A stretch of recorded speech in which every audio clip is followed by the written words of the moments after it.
So today I'm going to show you an activity that you can do where you can have both fun and learn while being in a stream. So I was looking for macroinvertebrates in a stream that's a tributary of Powells Creek. So as you can see here, circled in blue, that's where I was looking for macroinvertebrates, and you can see at the bottom of the screen where it connects with Powells Creek.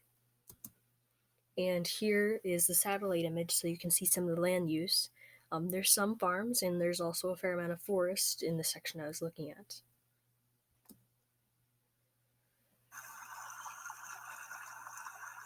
So streams are just a relaxing place to be, whether you're looking in them or not.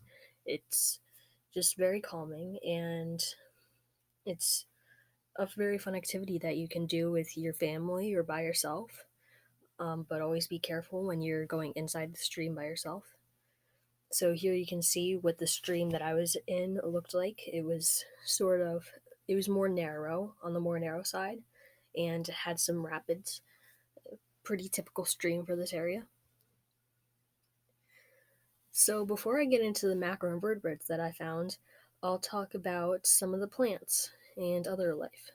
So on the very left, you can see just one of the examples of the many plants that you'll find along the stream, and sometimes even in the stream. And then there's a picture of wild onions, which are actually edible, and you can just pull them up from the banks of the stream. And then there's a picture of cattails with a little red-winged blackbird in the middle. And these guys live around the stream, and they're a very common sight to see.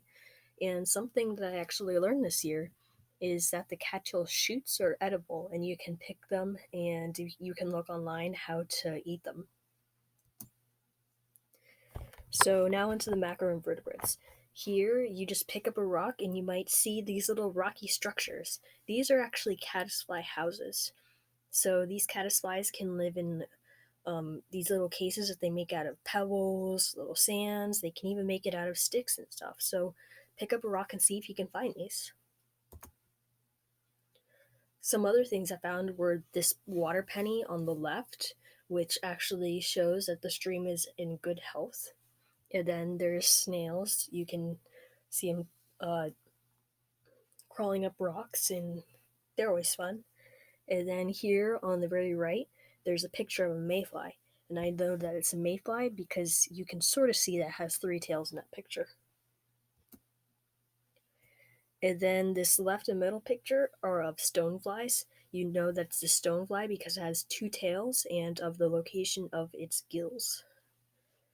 And then on the right, there are the caddisflies that were on the rocks.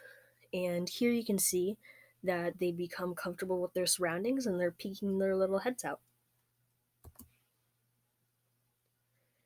So I took some videos of when I put the macroinvertebrates in containers, and it's really nice to just watch them move around. And then this way you're also able to more easily identify them.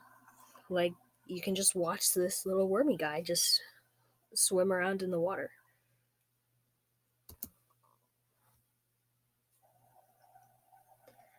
And as the macroinvertebrates become more comfortable with their surroundings, you'll start to see them move around and swim, and you can examine them and look at how they move, and you can see where the gills are. And it's just a really nice way to spend some time in a stream and learn more about what's there.